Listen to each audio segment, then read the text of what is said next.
I think I always made the comment that once a miller, always a miller. Ravel, ambitious, but brilliant! I don't believe it! I swear I do not believe it! Good heavens, he's done it again! Another promotion for the big man. I've got 12 bottles of champagne in my office and we're going to drink them all night. Do me a favour, drop me off in Rotherham.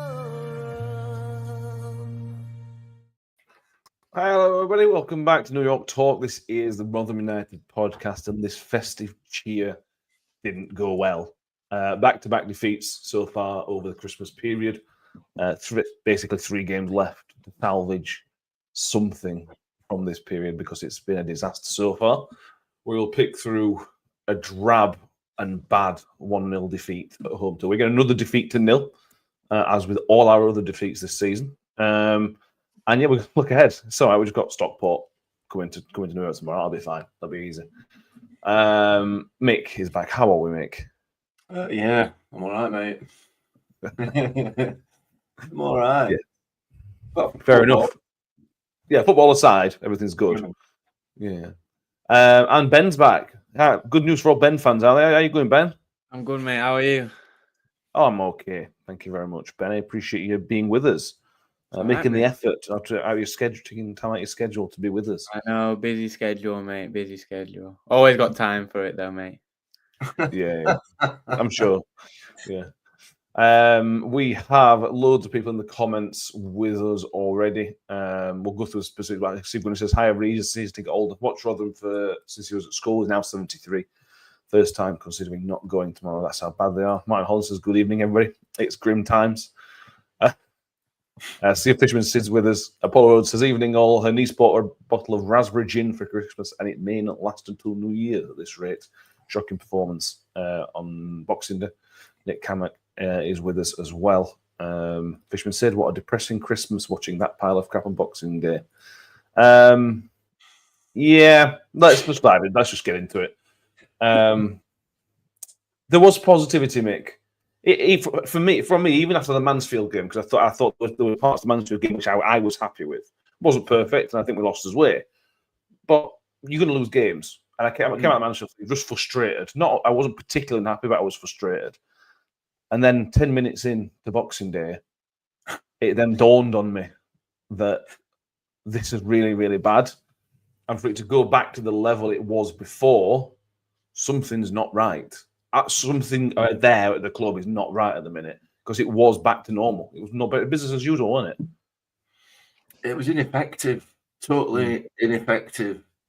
You know, we didn't look like doing anything, creating anything, and you know, in my head, and I know this sounds really pathetic, really, but in my head, I foresee coming up in the future some sort of comments about this keeping hold of the ball tactic is no good for us. It doesn't work for us. We're going to go back to where we were before. It just feels like it's going to be one of those. You know what I mean? We were back yesterday. The long ball part of it wasn't there. No, for the most part. I mean, there were the one or two, and there were, as the manager said in his post match. You know, we look reasonably comfortable on the ball at the back. That's fine.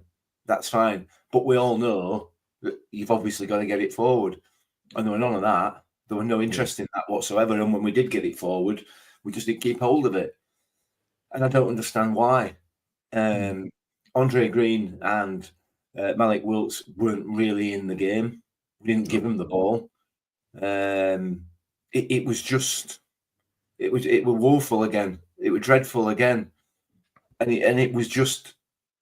There were no tactics. There was no idea. There was no plan. Again, and again, and again, and again. And I don't understand why. How hard can this be? It's frustrating, and I get why everybody else is frustrated. You know that this was a Boxing Day game. It should be a full stadium, and there were hundreds and hundreds of empty seats on a Boxing Day. People are fed up of it, and rightly so, because what we're being served is just not up to scratch. It's not up to scratch. No, it's absolutely not. We have solved the mystery, though. RLX Mystery says he saw Ben the other weekend and took a picture with him in the toilet. The RLX Mystery is the mystery guy who saw you there. Cool. Yeah. That's just what you know. Owen Lewis said, face it, lads, it's a relegation fight. And I'll be honest, Boxing Day was the first time I kind of thought that I was really worried about what this season holds for us. Because I don't think Steve Evans is going anywhere. We could talk about whether that's right or wrong later on the show. Steve Evans, for me, I don't think he's going to go anywhere. And the way we are playing, whether it's tactics, players, whatever the case may be, we're looking over his shoulder every single week at the minute. And look, you're 20 games in and you're 4 points of relegation zone. Call it what it is. We've got to make sure we stay up. And that's a conversation nobody thought we'd be having 6 months ago. Yeah, but I mean, we have got it in us to play really well, and this is kind of what's. It's kind of a hard thing now because before the Northampton game, like everyone can be so critical and we can all be in a really bad mood because there's nothing. But we've got that now, so we can play like that. So I think we'll see what happens tomorrow. Genuinely, we'll see what happens at the end of this run of games. See what happens, but we have got it in us. And These if players we are play like that for 5 games in a row, we'll be 6th. Yeah. Because everyone knows how bad this league is. You watch any one of the 20 games we played this season. We played one good team, one team that looked like a professional football team. This league is really bad, really, really bad. Look at Wigan; they were so bad. They were So bad, and they still beat us. But like that's the level. And if we get that front four clicking, then it'll be really good. But it was really bad on Boxing Day. But I don't think it's time for massive panic yet about relegation. That might come back to bite me, but we've got it in us. So I'd give it these next few weeks. We've got 4 or 5 games right in the next 2-3 weeks. So if we play like that we did against Northampton at least once, then I don't think we'll be anywhere near the bottom. It will come. Yeah, it will come. I agree with you saying, but we've got it in us. What I would say is people in the comments. So since we beat Northampton 3-0, they've lost 3-0, 5-0, and 4-1. So it may well be that Northampton were just pure garbage. Maybe. But we sat there and watched us against Lincoln. We're pretty good. Again, Tranmere's not a good one, but I thought we were quite good against Tranmere as well. I don't necessarily think either as well, and I might be wrong on this. I thought the tactics weren't probably the best, but obviously we weren't long ball in it. Yeah. But I thought we had some players who played awful players-wise, not necessarily manager. I thought some players were dreadful. So I don't know if all the blame can go on the manager for that last game because some players were really bad. Yeah, they were. Few people mentioned saying they don't think we have got in. I think we have. I think these players are good enough more than good enough to stay up, but they're not doing it yet. What's your view on this, Mick? Because it reminded me of there's been some really good teams relegated in the past. Leicester City are a really good example of this. That Leicester team that got relegated should never have been relegated in a million years. And on their day, they were really, really good in the Premier League. But because of how things were with the manager and the players kind of not playing for the manager, they got relegated. And look at they went straight back up because of the players that they had that were ridiculous. I just wonder if we're kind of seeing this similar sort of thing where man for man, these players shouldn't be in a relegation fight, but because of the circumstances, I'll be honest with you, I'm getting a bit concerned what this rest of the season holds for us. Man for man, you're absolutely right. I agree with you. They shouldn't be man for man. So if that's the case, and if you and I are in agreement on that, what are the circumstances? Yeah, you tell me. And what are the circumstances? Because this is not a hangover from last season. This is not a hangover from the last 2 seasons under any circumstances, and I'm not buying that whoever tells me. I'm not, because we've got 3 or 4 players who were here last season, 2 of which is refusing to play. I mean, obviously, he brought him on Saturday to put him in shop window, but on Boxing Day, just so he could try and make it look like the fit and available for sale. That's the only reason he fetched Humphries and Bramall on. So it's not a hangover from last season, not at all. This has to be down to management, training, tactics, off the field issues is what is causing this. I can't think of any other reason. Genuinely, I can't. It looks like they don't train. Pretty much looks like we don't train. I'd love to know what actually happens at Roundwood, whether they actually get out on the pitch and work on any tactics, or do we just go and have a kickabout, lads, for half an hour or an hour? Because that's what it looks like we're doing. You know what I mean? Yeah. I don't understand. I genuinely don't understand why we're in the position that we're in. I don't. And I know you'd go through that team. Rafferty, you know, he won the league last year, so he's quite clearly capable of playing at this level. Zach Joel's more than capable, a really good player, and has been performing reasonably well. Hakeem Adoffin can play in just about any position that you want him to play in. Yeah. You know, Reece James, I'm not so sure. For me, Reece James, the jury's out for me on that one. Then when you move into midfield, you've got Joe Powell, who is certainly a quality League One player, without a shadow of a doubt. The lad from Coventry who was in and out of the game yesterday, but again has played at a high level, a really, really high level, more than capable.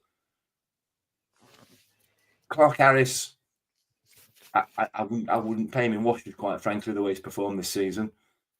So he's another one for me that is not cutting at this level. Andre Green, Malik Wilkes, more than capable of performing at this level. So you've got 10 players there straight away, 8 or 9 players there straight away who are man for man, could walk this division. If they were playing in a system, in a team, with some sort of idea and some sort of plan. That has to be the issue. It has to be. I can't think of anything else. I don't know. That's my take on it. Those are the circumstances that you talk about there. We're not doing it. Yeah. And Mike Miller says, sorry, don't agree with overall. We have a decent squad. Yeah, 3 or 4 players. Some okay, many very ordinary, some dire. But they proved it themselves in the past. Yeah, they proved. Yeah, some within the last 12 months. Players. Yeah. Some within the last 12 months have proven that they are good players at this level. Now, I'm not, and some of them higher. I'm not saying that these are good enough to. I won't go as strong as you say they're good enough to win the league, or even get in the playoffs. But they should be good enough not to be talking about the relegation zone, and that's a pretty low bar. And look at the quality of this league, Ben. Look at Wigan yesterday.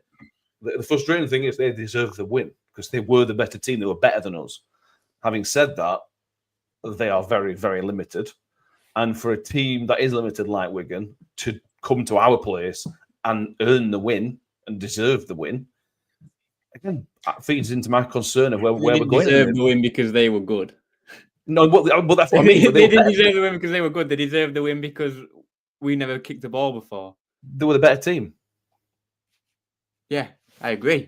They weren't a good team. They weren't a good team. They were the better team. Yeah, we can't beat them or match them. Yeah, we deserve to lose with that defending. I can't understand. I've seen better defending than 5-a-side games. That is really bad. Yeah, so if a professional footballer, there's a man on the 6-yard box, and he's there for 4 seconds, 5 seconds. Nobody picks him up. Should have probably 11 players in our own half because they're on the attack, and it's not like some quick counter. It was a build-up-ish, pass out to their winger, nice and slow, and then he takes it past James. So we should be in position. 11 players in our half, 10 players in our half, whatever.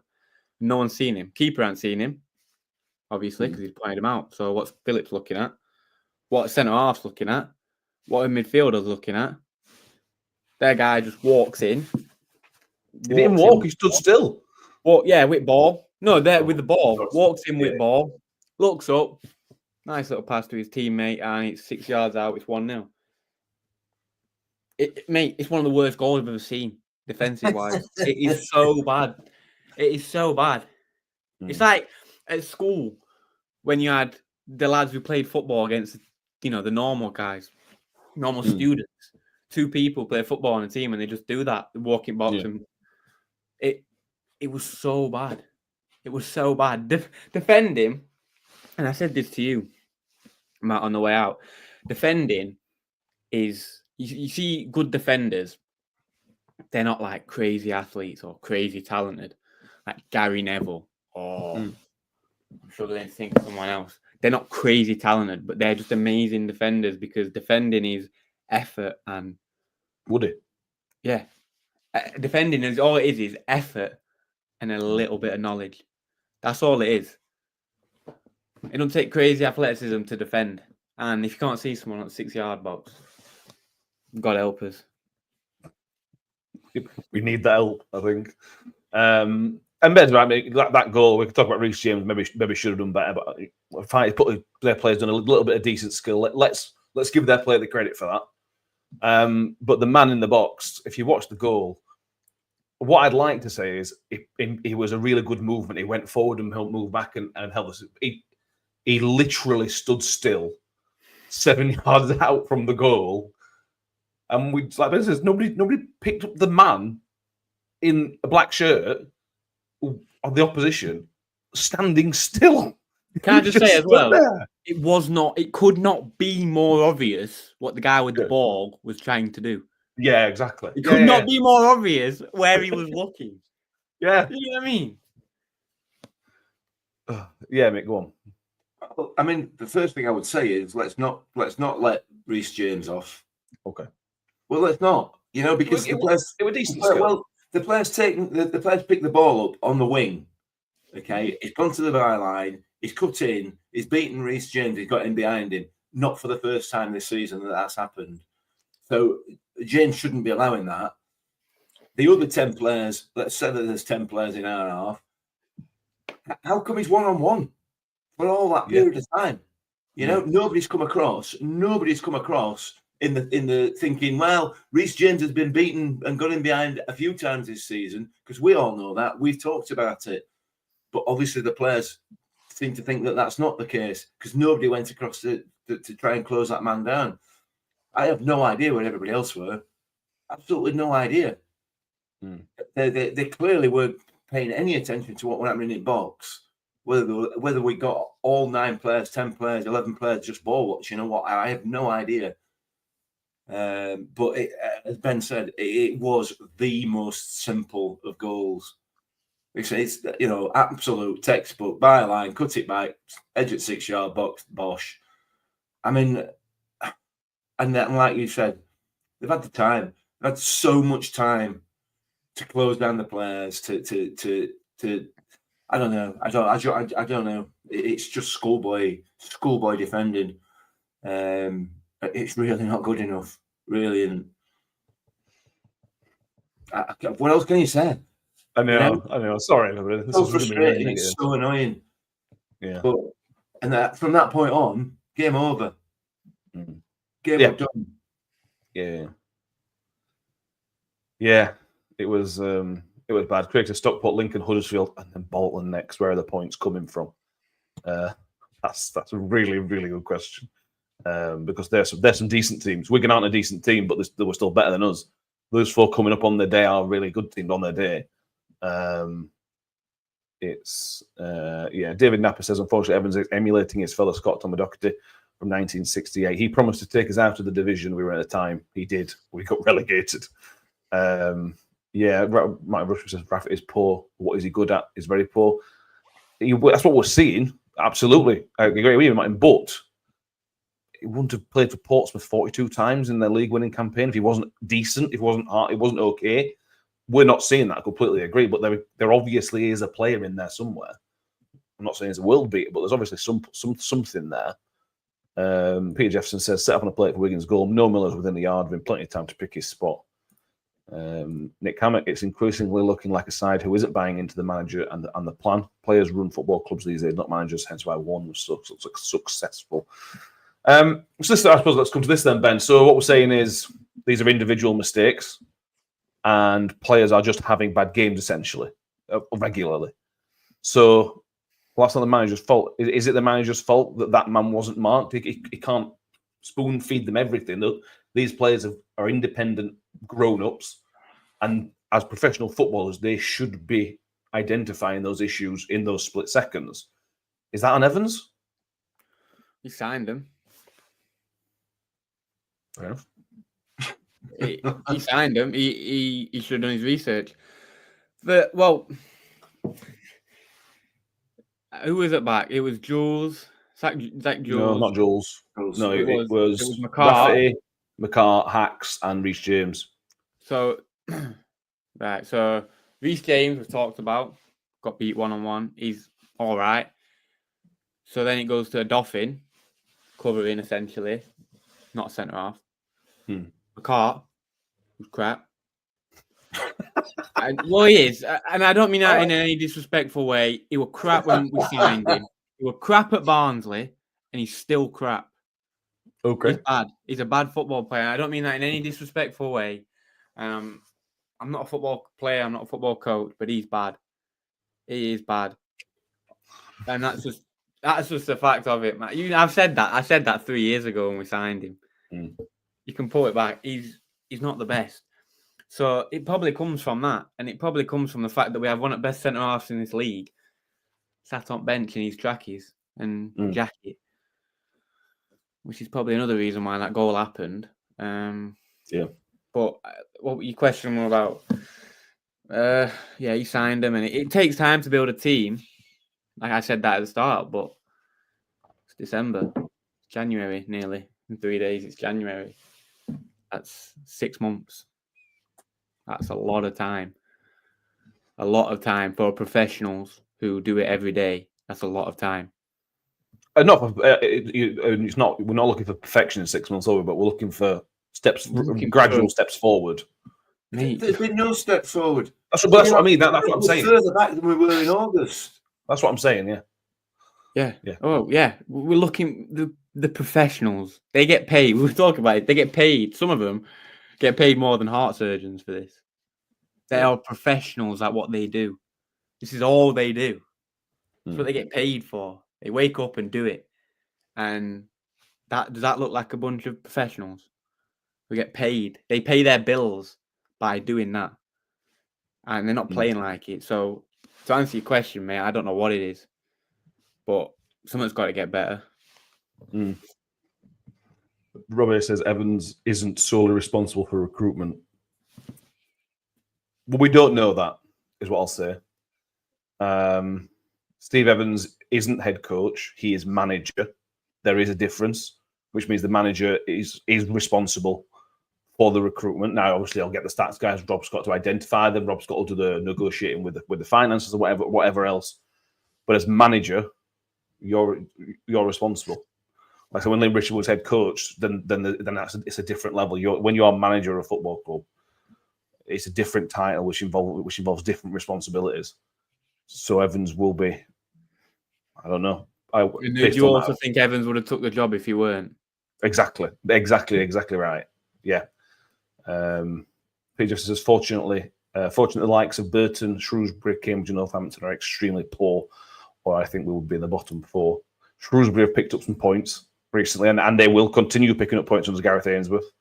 Cambridge, on their day, have shown that they can pick up some points, although they were handicapped by a terrible, terrible start. But they have started picking up points. Northampton haven't got a manager, so when Northampton do get a manager, will they pick up again? Because they're obviously clearly struggling. I mean, look at their results; they're clearly struggling without a manager. So when they do get somebody in who's competent, are they going to start picking up results? And then are we going to continue as we are, and we're going to get dragged in by those guys? That's the concern, and that's the worry. Burton are gone. Burton are done. But those other teams, if I was their fans, I would see the light at the end of the tunnel. I'm not seeing that, Mick. I'm not seeing where we go from here, if that kind of makes sense. I don't. We talked about the Northampton game, and I think we all stand by what we said. It was very, very good. There was ideas, there was plans, there was this, there was that. First half against Mansfield until the goal. Again, stand by that. I thought it was all right. But going back so far, this isn't just a little bit. We've just gone back to where we were in the first place. Before you've answered, and Gordon have said Kevin Nolan's taken over on. Yeah, so we may expect improvement from then going forward potentially. But yeah, where do we go? Where is there light of positivity at the minute, Mick? Is there one? No, I don't see what it is. I don't. I wish I did. I'm desperate to see some sort of light, but I said it in post match. We're at Boxing Day. We're one game away from halfway through the season, and we have not improved. We have not improved at all.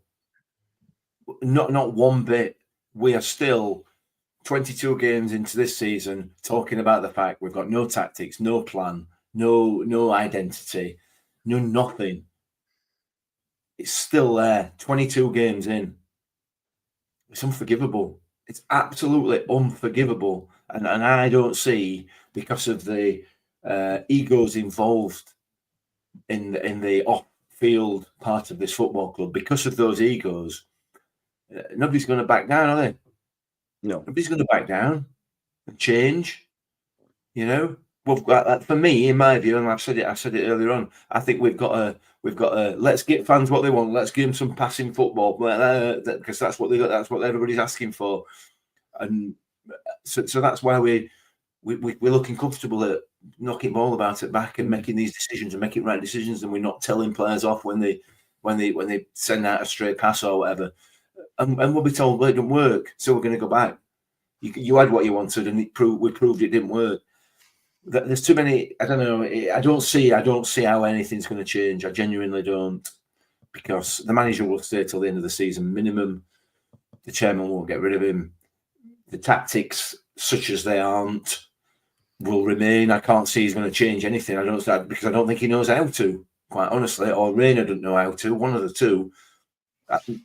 I suspect that Rayner is allegedly the sort of tactics man, if you like, more than Evans. I might be wrong. I don't know. If he is, he ain't very good at it, quite clearly, because we are where we are, and we're all having the same conversation. Not just us on here, but even people who are not connected to the club or are not supporters. Journalists and so on and so forth are all having the exact same conversation. No identity, no tactics, no plan, and there's no prospect in my mind that that's going to change. So I think, Northampton fans will be looking up, quite happy. Cambridge fans, Shrewsbury fans certainly will be.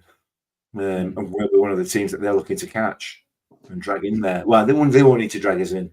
We'll help them out with that. That's not a problem. We'll let them pass. Yeah. Well, on that, Chris Page, you've seen the Will Hoskins tweets about the club. Have you seen these tweets, you two? I've seen them. I can't remember what they said now, but I'll read them out. I'll read them out for you. So Will Hoskins obviously was there as the guest, as former players. So he said, so after digesting yesterday's game and then being the first time he's been at New York Stadium, it didn't remind me of the old. When playing for Rotherham United, you always had identity, played with pride and passion, and gave it your all. This is what fans wanted and would always cheer you on, even in the bad times. Yesterday was different, as I didn't see a team with any identity, and the fans were so quiet that I've never known them to be. Miller's fans aren't stupid, though, and would come in numbers if you gave them something to watch.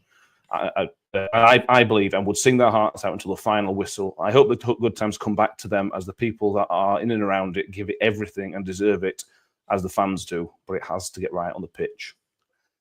And this is a guy, Ben, who's watched literally one game, of Rotherham United, and he's summed it up in 3 tweets. And I think that sums it up really nicely, to be honest with you. Everything about this is essentially what we've been saying for the last, let's call it 3 months, probably longer. But I don't take a genius to see it. For us three can see it. It can't be that hidden.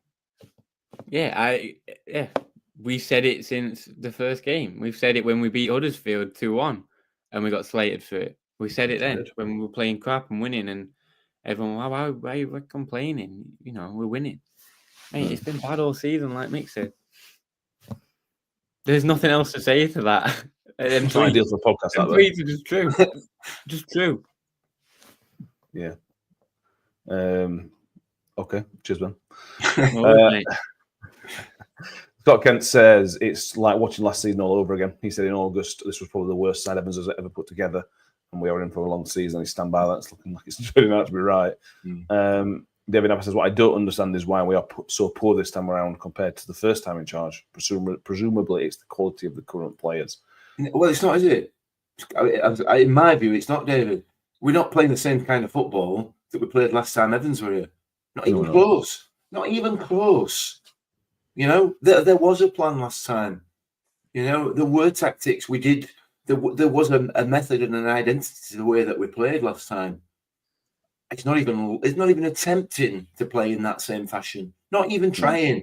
There's no press. The press yesterday on Boxing Day was embarrassing. Yeah, well. I mean, it was an absolute joke.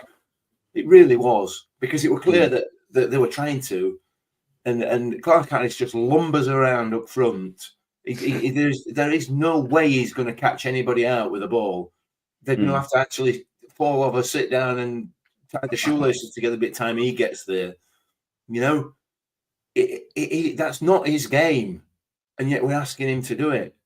So now there is no identity. There's no tactics. There were last time around. I'm not saying the players are playing for him, and I'm not saying that the players are the same quality as the 572 he brought in last time.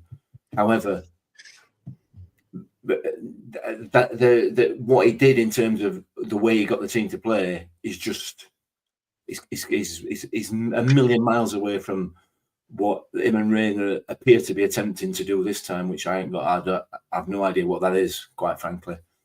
No. Scotland Wigan just strolled through the middle of the park. It was embarrassing. Let's just touch on Jonathan Clark-Harris, Ben, because this is something we talked about at the game. He's trying, and that's what I'll say about Clark-Harris. But that in itself is a problem, because what he's doing is trying to chase their winger down to close him down on the right-hand side, and then we win the ball back and we move forward, and we ain't got a striker. Because he's got no pace. It takes him so long to get from almost the right-back position to into a positive area that we're down, literally down a striker. And there were some balls on Boxing Day that were in decent areas. And if Clark-Harris would have been where he should have been, he may well have troubled the keeper. He may well have done, but I think there's an argument to say he would. We've got to make it simple for Clark-Harris, and that's this to you, right? If I'm Steven, right, Clark-Harris, right? I don't want you to move from the width of the penalty area, and I want you to be as far forward as you possibly can while being onside. Don't worry about chasing back. That's got to be somebody else's job. We need you push, because then it pushes them back. You're pushing their defenders back a little bit as well. The way we're using Clark-Harris at the minute is stupid, I think. Yeah, but you can't press with him. You can't press. We don't have to press in the standard way. You can just stand on the last man. Yeah, but you can't press with that striker, because then it's 10 against 11 or 9 against 10. It's better than being at right back position, like he seems to be most of the time. Yeah, it is. I agree. I don't know how to use him, mate. I'm not a football coach. And guess what? I wouldn't have signed him. I wouldn't have signed him, no. I wouldn't have signed him because he faces issues like this. You can't press. At this level, right, it blows my mind. And I'm going to talk about Paul Warne, and I don't care. Because when we were under Paul Warne, all we ever did was press. And teams are not good. Below the Premier League, there is probably 2 or 3 teams that will play through you. Under Warne, every time we played at home, I thought we had a chance. Even against really good teams, because we would just press them and force them into mistake, especially in League One. Nobody can handle it in League One. You saw how bad they were. We didn't even press them, and they couldn't even pass it. They were a prime example of what you're saying, Wigan, weren't they? Really we good didn't example. even press, and they struggled to make 3-4 passes, Yeah. except when we just rolled over and gave them the middle. But I don't know how to use him, mate, because it's an issue. He's an issue for the opposition, and it's also an issue for you because he's just so much weight. So much weight. And here is a problem in box. And if he gets it on his left foot, fancy him from anywhere in within 30 yards. But he's not fit. He's not mobile. Yeah. Yeah. You know, And he's and like in the press is an issue, mate, because what we want as fans is people to run hard, work hard. Michael Smith, take away, even if Michael Smith didn't score, he was still a popular player for us because of the work rate he was able to put in. Clark Harris can't do that, and that's not a dig at Clark Harris. He just can't do it. So it's exciting to sign a guy who scores loads of goals, but he's got to fit. He's got to fit into the system that you want him to play, and that is not Johnson Clark Harris is not a player who fits into what has ever been a good way of playing for Rotherham United. It's exciting to sign a player who scores lots of goals if you play him in a position where he can score lots of goals. Yeah, and as an exaggeration, there's no point signing a striker who scores lots of goals and playing him at centre back. You know what we're doing with Clark Harris is we just I don't know what we're doing. No. Quite honestly, I don't really know what we're doing, and he's such a frustrating player at times. Anyway, in the role that he's been asked to play at the moment, because he's too deep. 90% of the time, he's too deep, looking to try and flick the ball on or whatever for somebody else to run in behind. When we lose possession, he's too slow getting back, so he's offside. So we can't play the ball. We can't play the ball forward. His decision making on the ball is questionable. But I don't know whether it's his decision making or his weight. He is so big, and as a result of the size of him, he's not mobile enough, nowhere near mobile enough and quick enough on the ball. So frustrated with him yesterday when there's an easy pass, a dead easy pass, but he can't get the ball out from under his feet because his legs won't move. They're so big that he can't move them quickly enough. Yeah. It's just I don't dislike the bloke as a player, and I know he's done really well and everything else, but it's just he's not good enough for what we need. It's just not there. Oh, we're not good enough to supply him, which whatever it is, I don't know, but he's so immobile. It's mad. Which don't fit in with the Steve Evans. What I think of a Steve Evans team is Alex Ravel. Yeah, but what fits in with the Steve Evans team is somebody who's vocal, somebody who's aggressive, and somebody who's got a big name. And that's what you've got in Clark Harris. Clark Harris is an aggressive character, you know. He's an in-your-face kind of aggressive character, and he's a big name. So that fits. We don't look any deeper than that. We're not interested.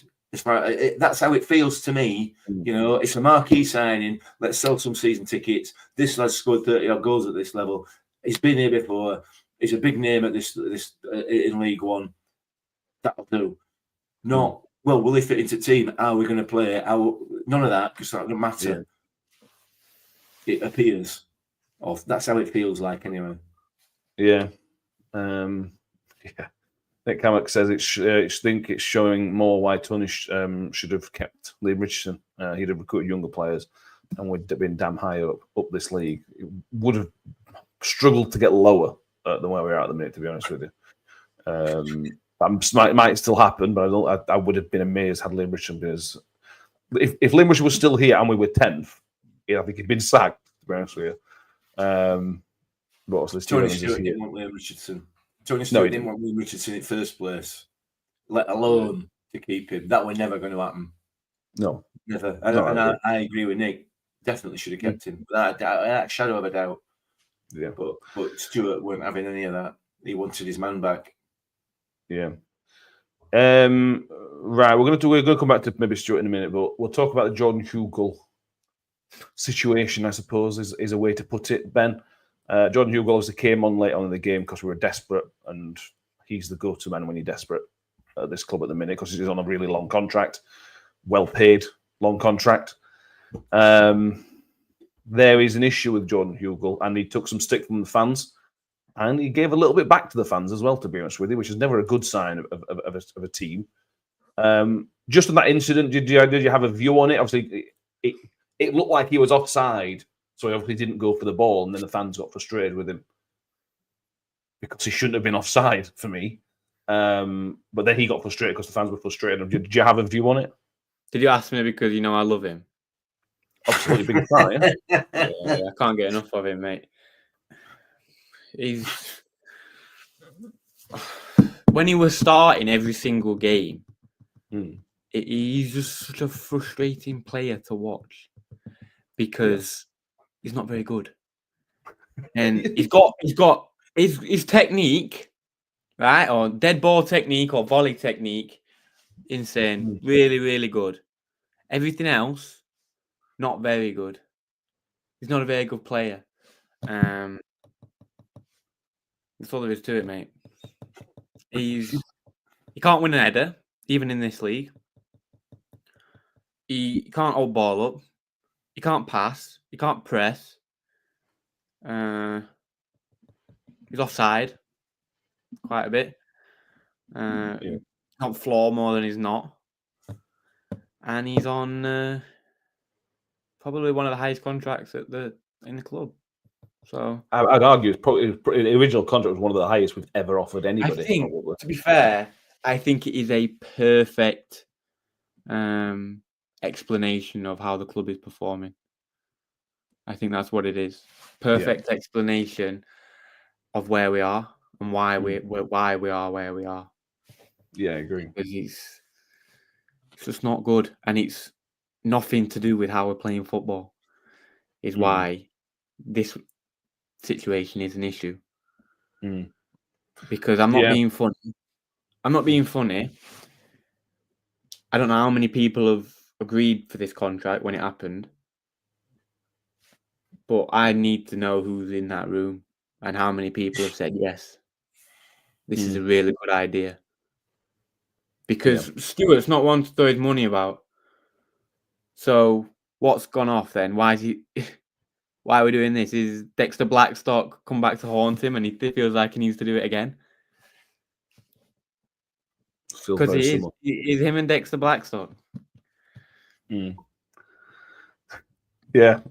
Nick Hammett says he can't think of a worse signing than Hugo. His record and performance have been shocking bar 2 or 3 matches. This is granted the offside part against Wigan wasn't his fault. But Ben brings up a good point about the transfer committee. I remember when Paul was here, he talked about there being a kind of committee, which would involve Tony Stewart and obviously a few other people.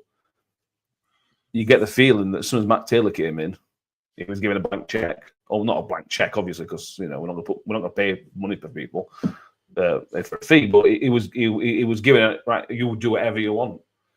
In 3.5 years, 3.5-year contract on really, really high money for Jordan Hugo is a risk. It was a risk at the time. We said 3.5 years for a guy of his age. We took Mickey out of pigs for signing Smithy on a 3-year contract. Well, this is worse, isn't it? And there's got to be question marks about how that was let to happen and what's going to stop it happening again in future, because it feels like it is happening again.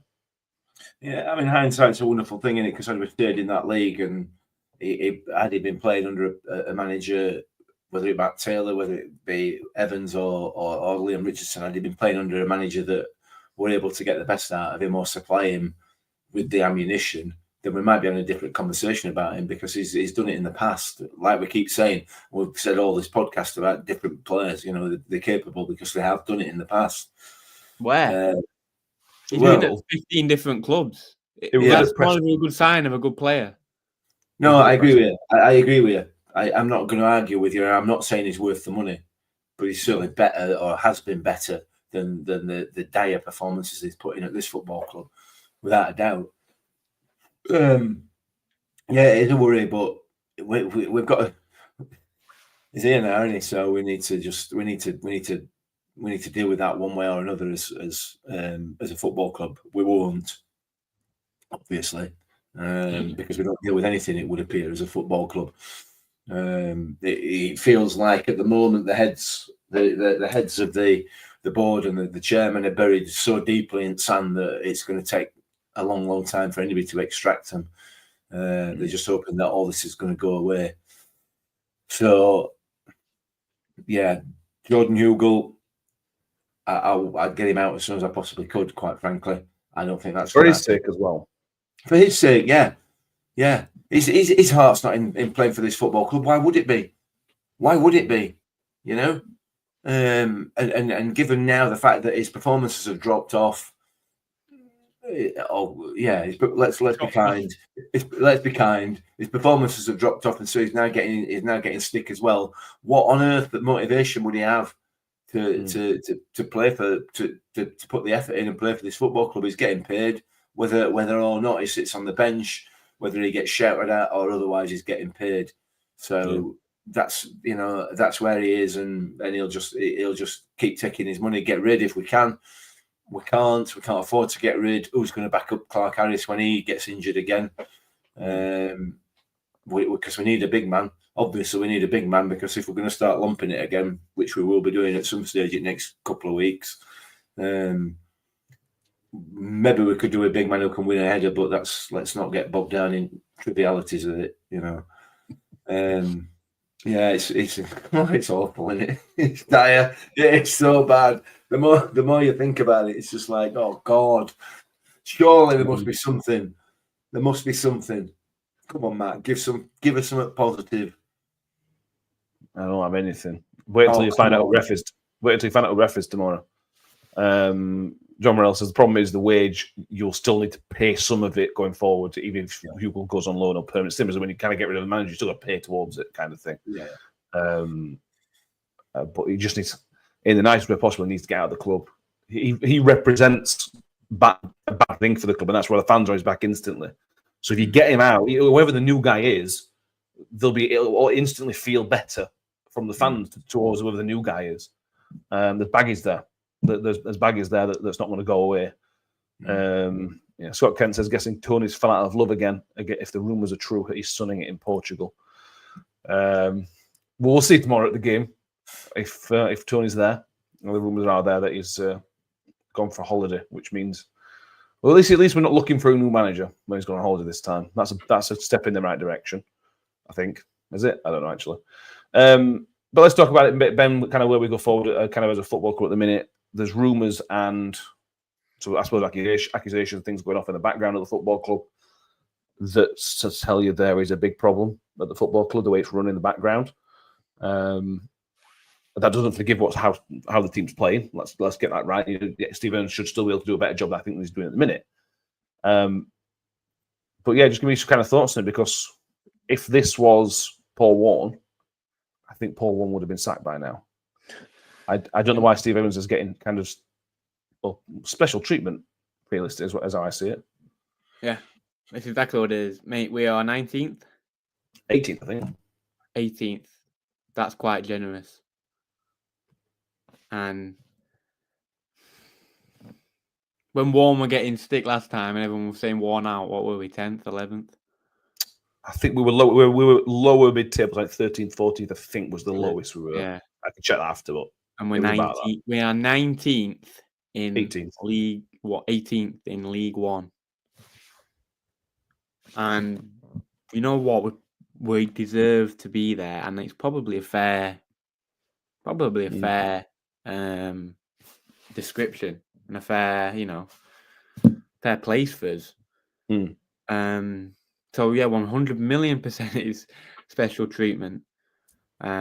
After expectations of wanting to go up on the manager who put them expectations out there and not promised it, but assumed that we would be and told the fans to expect us to be up there. It is special treatment, mate. There's no other way of putting it. I can try and say different. It's special treatment. We're 19th, 18th in League One, and we're playing crap. And chairman's gone on holiday, allegedly. Yeah. Well, we're just in a bad position. We're in a bad position because we can say how many. We should just put the same podcast on repeat. Evans ain't going to Good. leave. That'll Stewart's take not 2 going to months. leave. So we're in a stalemate. We're in an ego stalemate, a pride stalemate. Nobody's pride is going to give. Nobody's ego is going to get swallowed. It's going to be like this till the end of the season. Or if we get relegated and then it forces somebody's hand. I don't want to watch League Two football. I can't. I'm lucky enough to not be able to remember it. I don't want to watch it. If this is League One, I don't want to watch League Two.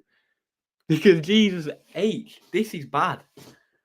This is really bad football that we're watching, mate. I don't remember it being this bad under Warren. For the teams that we were It was playing. never this bad. For the teams Never that we this were bad. playing. Oh, sorry, League One. Yeah. I don't remember this league being that bad. Mm. And this is Yeah, really I bad. don't- We're 18th, mate. Yeah. I agree. Nick Cammock says, if he loses tomorrow, is his position really tenable, guys? Would you really trust him with his money? Not so sure. Well, there's 2 ways out of this for Tony Stewart. And one of them is to throw money at it in the hope that he gets some good players in, and he would then gradually move back up the table. That's one way of doing it. Tony Stewart's not going to do that because he's not going to put a significant amount of money into the football club. Steve Evans says he put £6 or £7 million of his own money into the football club. Well, the accounts don't tell you that. No. The accounts are there for everybody to see, so that's not right. He may put something in. He may take money out. I don't know. But that's not going to happen, I don't think, mate. The other option would be to change the manager. That's not ideal because you don't want to be the club. Look at Stoke. They're going to be on the 3rd manager of the season. We're not at that level, but we were last year. We don't want to be that club that constantly gets rid of managers and constantly does it. But you've got to be brutal sometimes, and we're in a really tough situation. What do you see going forward? Do you have a third option? You think Tony Stewart will think there's a way out? Yeah, there is a third option. There is a third option, and I think it's the one he'll take as well. And it's what I just said earlier on. He'll just bury his head in sand. He will bury his head in sand. Evans will go to him and say, I want player X, Y, and Z. We'll get players X, Y, and Z. We'll stay with the same tactics. We'll end up in and around the relegation zone. We may or may not get relegated. I don't know. I'd suggest possibly, arguably, we maybe won't. And then that'll be treated as a success and called a success because we got out of it. He will not sack Evans. I just can't see him sacking him.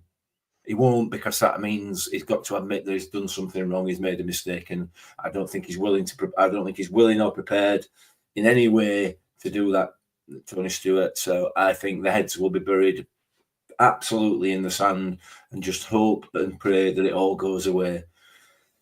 I don't know where we're going to go. I genuinely don't in the longer term. I just don't. It's a real worry now, a real worry.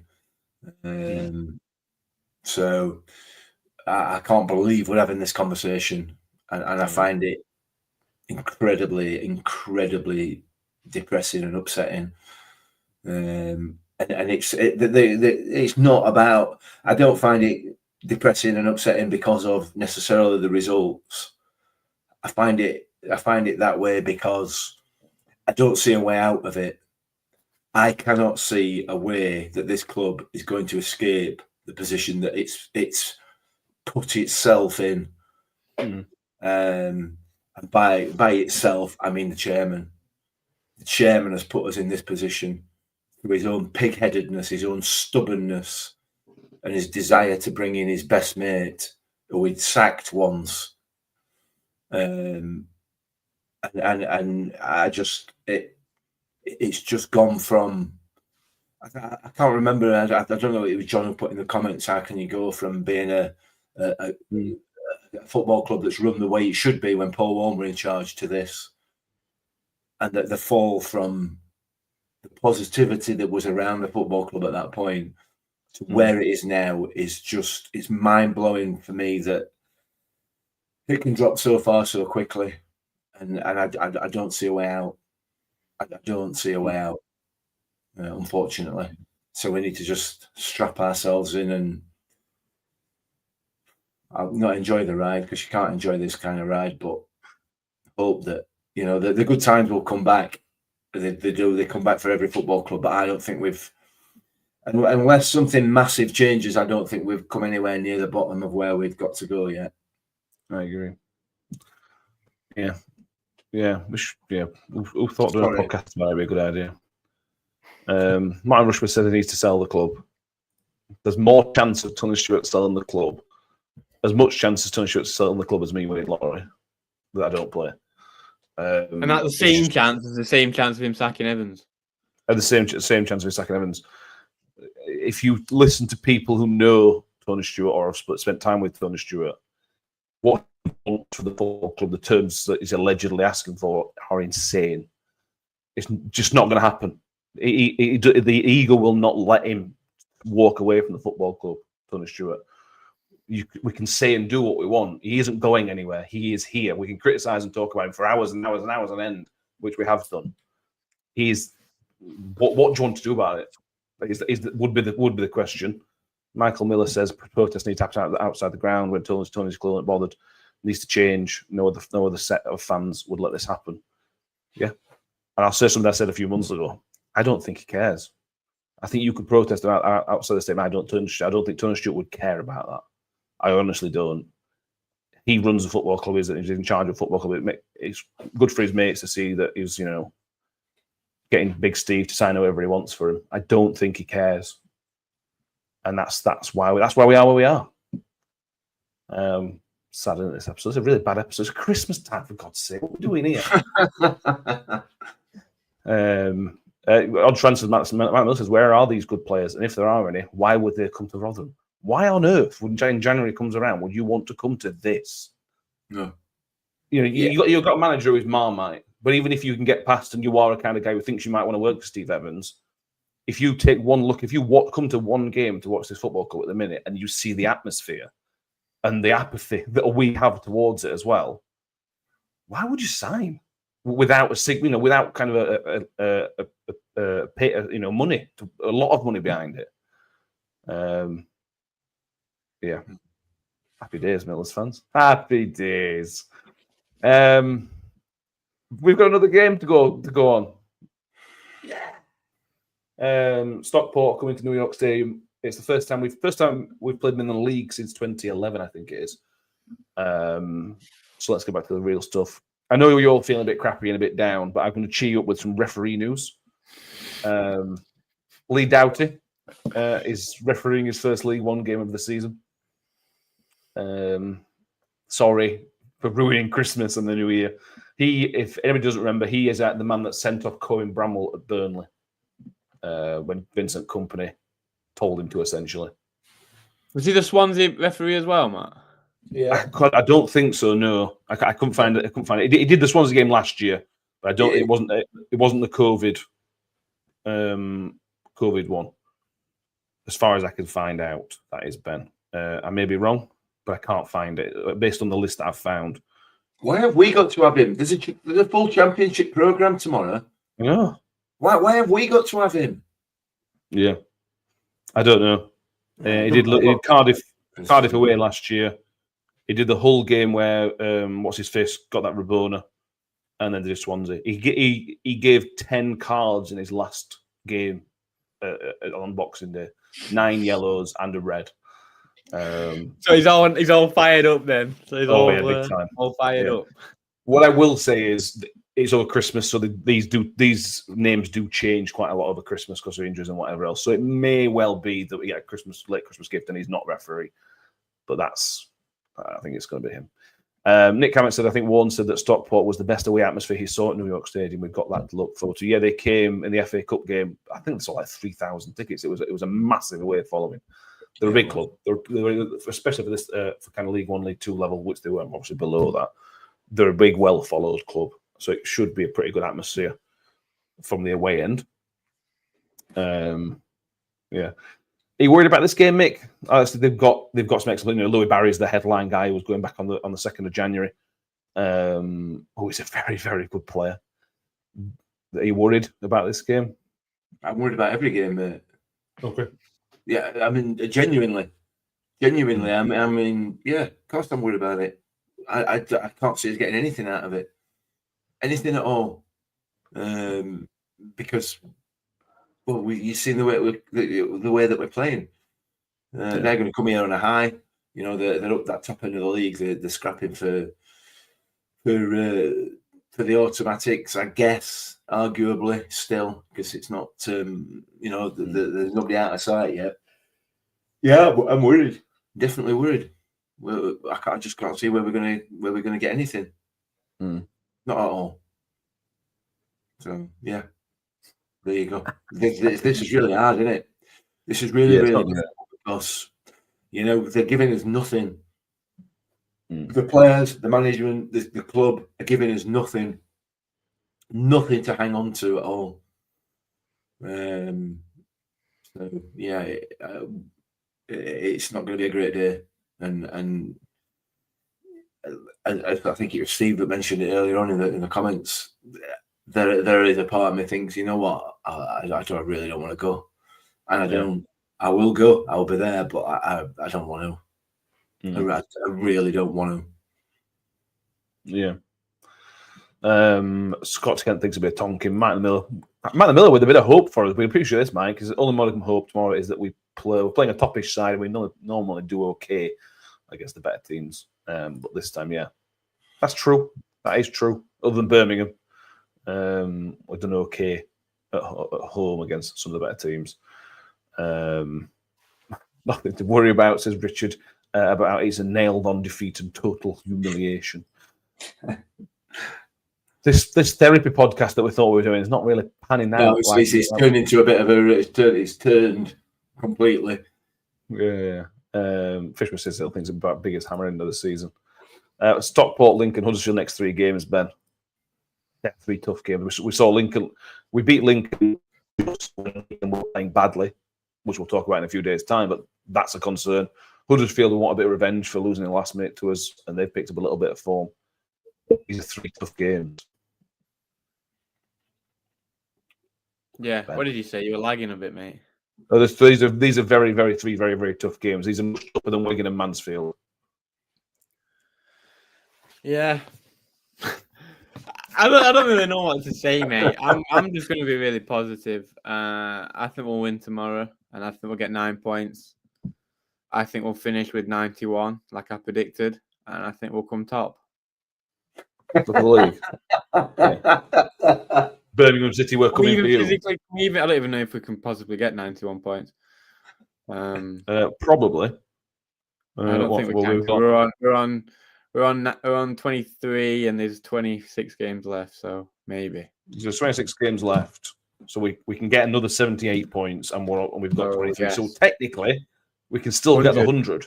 Yeah, I think we'll get 101. To be honest, mate. Yeah, unbeaten for the rest of the season, perfect rest of the season.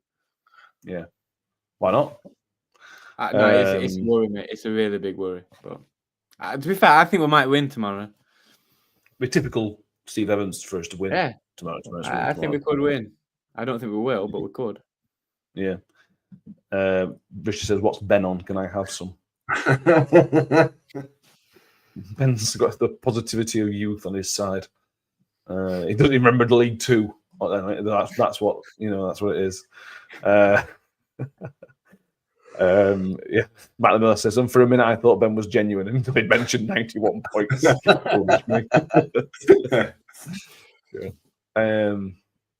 Yeah.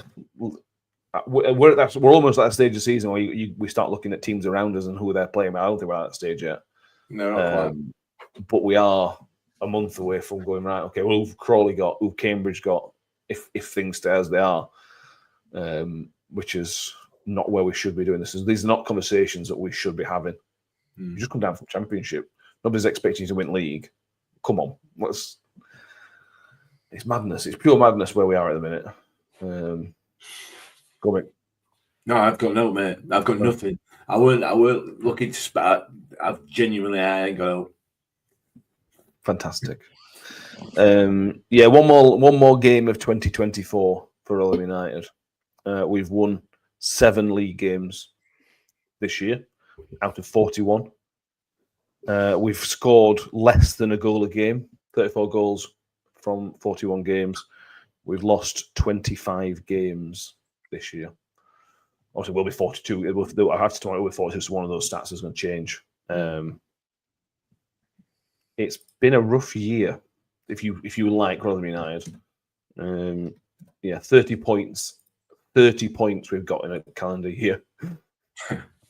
30 points in a year. And obviously, only one of those wins was away from home in the league. This is the league. I've not counted cup competitions in that. It's not good, is it? But anyway. Predictions. I haven't updated the league table because for some reason everybody went for a Rotherham win against Wigan. Except Barry from the Wigan podcast, he predicted 1-0 to Wigan. So well done, Barry. Is he higher than me? Basically, he's almost a level points for you, Ben. So yeah, with the guys that aren't here have already given us their predictions. Kev's gone 3-0 to us. Joy's gone 2-1 to us. Tom's gone 2-1 to us, and Danny has gone for a Stockport win, but only 1-0. So there we go. Benjamin. Well, we always do the opposite of mine, so I'm going to say we lose 2-0. Like it. Remember, if we score, we're guaranteed at least a point. That's how it works. If we score, we don't lose the game. That's how it works. So far. What do you mean? We every game we've lost has been to 0. We haven't. Right. In every game we've scored, we've got at least a point out of it. Yeah, but as I've just said, we don't score in every game. Less than a goal a game. That's the problem. Mick, still top of the league somehow. I've heard a rumor, by the way, that you were parading around with some belt yesterday. That may be true, or it may not be true. I'm not going to confirm or deny that. Okay. No comment, Mick. No comment. I have no comment to make unless you reveal who your source is. Okay. Multiple witnesses, but we'll let it go. If we were that kind of podcast, I'd look at some deductions for your points, but I won't at this stage. I would have trying it on, mate. Yeah. Okay. So go on. We're going to break the record tomorrow. We're not going to lose 2-0. Okay. I think we'll lose 2-1. Right. Okay. Happy days, Millers fans. Lots of negativity in here. Fisherman says has fallen to Stockport, as does Scott Kent. Nick Cameron says 2-0 to Stockport. John Morell is going to give us a point. Michael Miller says 5-0 to Stockport, but only for the first half. Paul Rose says 2-0 to Stockport. Powerman says 6-0 to Stockport. Martin Holland says 3-0. Travelling Bayern says 5-0. Richard's saying the easiest prediction ever, 3-0 to Stockport. Steve Grundy with a 2-1 victory for us. Martin else has changed my mind. Thought it would be a comfortable week, but I'll go with John and try a draw. Michael Mill says if we beat them tomorrow, it'll be the biggest miracle of the season so far. I wouldn't be surprised. I don't think we will, but if we suddenly turn up and beat a good team, classic Steve Evans, in it. You know, it beats a team which shouldn't really be beaten, having lost to two teams that we should be beating. So yeah, there we go. Yeah. Goodness. Anything else we need to mention? Are we criticising enough people, or is there more people we need to criticise? I don't know whether we've gone in hard enough on a few, but let's just leave it as it is. I think because you never know, do you? Who might turn up at a match one day and punch me. Oh, Power wants to mention the exit strategy. He mentioned in the Discord group now it's been an issue for a long time, the exit strategy, and we understand why they've not fixed it yet. I can't understand why that were in place against Wigan. They bought about a dozen supporters. Yeah, you know what I mean. It was the same week before against Northampton, who bought about 500. Yeah. Why is it there? Makes no sense. But anyway, whatever. Yeah. Don't forget, Paul Rose, 12:30 kickoff. Oh, Paul, why did you do that? I was going for 3. I could have got away with that. Could you? Unbelievable. Yeah. So you could watch Rotherham against Stockport, or you could watch Leicester City. Oh, no, Leicester Man City's a half 2. No, big. I don't know anymore. Anything else? No. Nothing. Wonderful. Apologies if we've been too negative. Hopefully we'll have something more positive to talk about. So the instant reaction will be out again tomorrow, straight after the game, or shortly after the game. We will be back. We are scheduled back on Monday for the next episode. On Monday? Friday? What day are we on? Saturday. No So idea. scheduled back on Monday the 30th for the review show. This plus the preview show of Wednesday's trip to Lincoln City. And then everything should be back to normal then in terms of show times and whatever going forward. But we'll keep it on the socials. Apologies for being a day late. Couldn't be helped. Thank you all for being with us. Make sure you have subscribed. The numbers go up recently on YouTube, so make sure you have subscribed if you haven't done so already, and also give the show a thumbs up if you haven't done so already. If you're listening on iTunes and Spotify, make sure you have subscribed and give it a 5-star rating wherever it allows you to do so. And on Spotify, you can leave a comment as well for each episode or ask a question, which we'll go through. I think that's it. I'm probably just going to watch some darts now. That'll cheer me up. Ben, John Morell's got a football question, NFL question. I'll let you answer him directly after the show. We're not wasting time on your sport. But it's there. It's there for you. Yes, it is. Okay, fantastic. Yeah, that's it. Let's get out of here, boys. Thank you very much. We will see you all next time. We will see you all next time. I said it again. I said it twice. Up the Millers. Yeah, whatever. I think I always made the comment that once a Miller, always a Miller. Ravel, ambitious, but brilliant! I don't believe it! I swear I do not believe it! Good heavens, he's done it again! Another promotion for the big man. I've got 12 bottles of champagne in my office, and we're going to drink them all night. Do me a favor, drop me off